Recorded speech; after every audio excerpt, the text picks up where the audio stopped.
What is the situation? Well, there is a tree that is heavily leaning towards my neighbor's shed. Now, the neighbor has not said anything, but once I identified that this tree could potentially come down on their shed, I feel compelled to act. God forbid somebody's in that shed when that tree comes down. I don't want to have that on my conscience that a death or damage was preventable. So I plan to act on it. Now, before I get into the plan of action here, I want to talk about a mentality that we seem to be getting away from, especially this younger generation. Now, you can help to alleviate the expenses in life by changing your mentality. As opposed to paying a professional to do it, try and turn your mindset into thinking that, all right, well, I could pay a professional to do it maybe, but I would rather learn how to do it myself. And as opposed to paying the professional his fee, instead take that money and allocate it to an investment in the tools necessary to complete that job, right? So take your automobile, for example. If your water pump goes out and you don't have any tools, as opposed to paying the mechanic $600 or whatever the fee would be, buy the water pump for $100. Invest in a couple $100 worth of tools.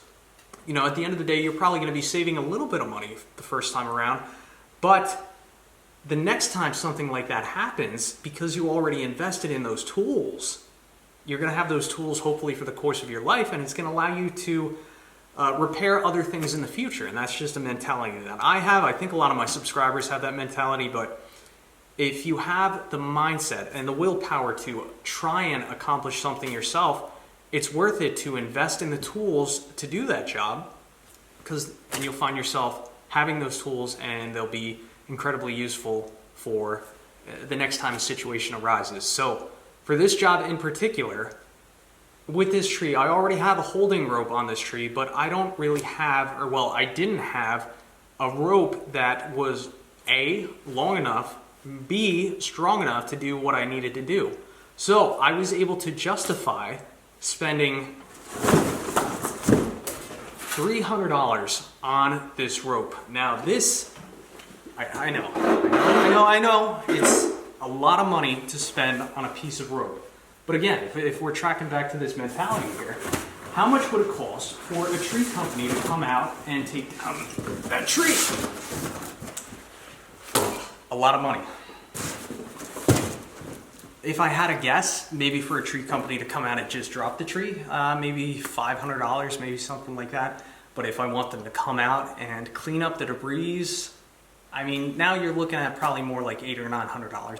Can we just admire this rope for a second? This is something special. So this is Blue Ox, made in America. This is 3/4 inch bull rope. It has a breaking strength of 20,000 pounds. I just wanted to show off this piece of rope for a minute here, because this is quite the piece of rope. So now, call me coach if you would. Let's go over our plan of action. One of my favorite shows growing up as a kid was this show called Junkyard Wars. It was on TLC of all places, but it was about two teams that were in the middle of a junkyard, and they were given an objective and an amount of time that they had to complete that objective. I think they only had 12 hours. One episode, for example, they had to find a junk car, get it running, and they had to build a bridge structure that would mount onto that car. So the objective was you had to have a self-propelled vehicle that could deploy a bridge, have the vehicle drive over the bridge, pick up the bridge, and then carry on and cross the finish line. The team that was able to span the gap and carry the bridge away in the shortest amount of time won. Excellent show. Great for that mechanical make do with what you have mindset, and that's something that I've really carried on throughout life. But one of my favorite things about that show, and also in Mythbusters, was the depictions, the visuals. And that's something that I really want to try and include in my videos, and this whiteboard has just been really helpful with doing that. So here we can see what the problem is. Here is a depiction of the tree. As you can see, the tree has a heavy lean towards the neighbor's shed. Now, what I've done so far is, as soon as I figured out that this was a problem, I secured an orange rope, static rope, to the tree, and I tied it to another tree. So God forbid, before I get a chance to take this Blue Ox tomorrow and properly pull the tree over in the direction that I want it to go, This orange control rope only allows the tree to go that way, or back towards the anchor point. This control rope prevents this tree from falling onto the neighbor's shed. It could fall on either side or back towards the anchor point, but it won't fall on the shed. And I do plan to keep that control rope on at all times just in case. But we have a very hazardous tree here. We have a heavy pocket of rot at the bottom, but also what's very hazardous is we have this crack. It's about 15 or 20 feet up from the ground. So that's also something I'm concerned about, but it's on this side of the tree. You know, I'm going to cut my hinge here and then see how much holding wood I have. But anyway, here we have the blue ox. Now the blue ox is going to go up in the tree. I'm going to shoot it up in there with some shot line. Pull that rope over. And this is going to be the direction of travel. Pretty simple. I just have this pulley right here that's going to be attached to this base tree. And I'm going to have my truck. Truck's going to be in 4 low.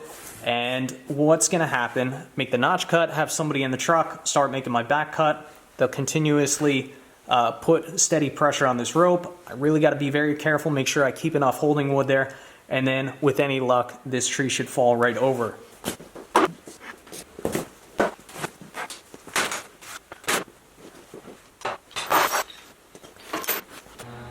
Now here's a look at the tree.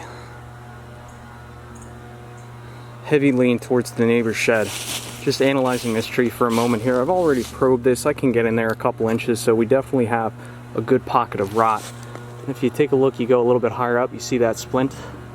See that crack? Well, that crack goes maybe 12 feet up the tree there.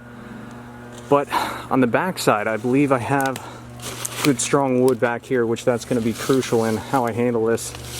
So what I'm planning to do is I'm going to make my wedge cut probably a little bit higher than what I normally would, just because of the amount of rot at the bottom there. So I'll make a wedge cut, start making the back cut, put some wedges in, make sure I have my direction lined up properly with that pull rope. Then as I'm making the back cut, the truck driver will continue to put pressure on this tree, and we're just going to make sure that it goes over in the direction that I'm intending for this tree to go over. Here's a look at the snatch block. 3-ton snatch block chained to the base of this tree. And then I also have a second loop of that chain going onto this carabiner. It's just kind of like a secondary device in case something should fail with this snatch block.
Go forward.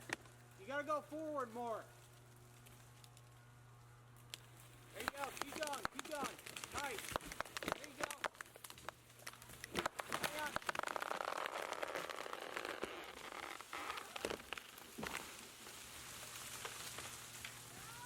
Now, stop.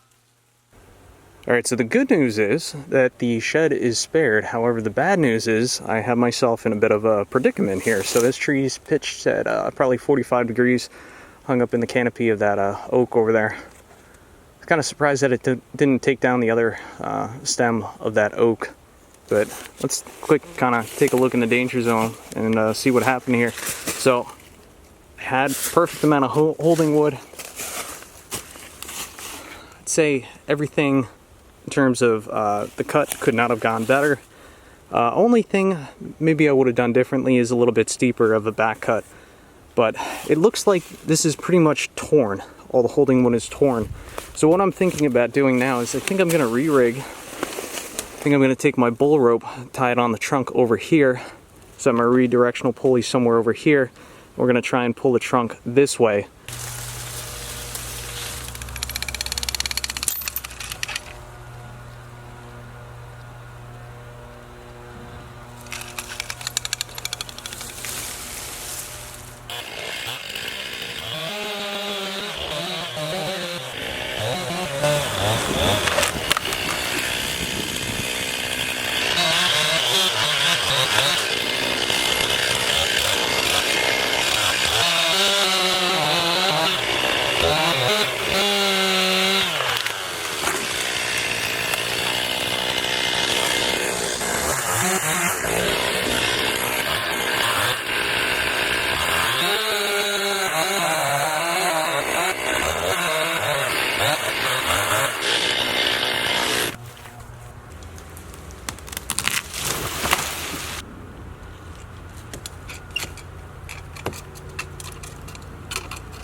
Alright, got her down.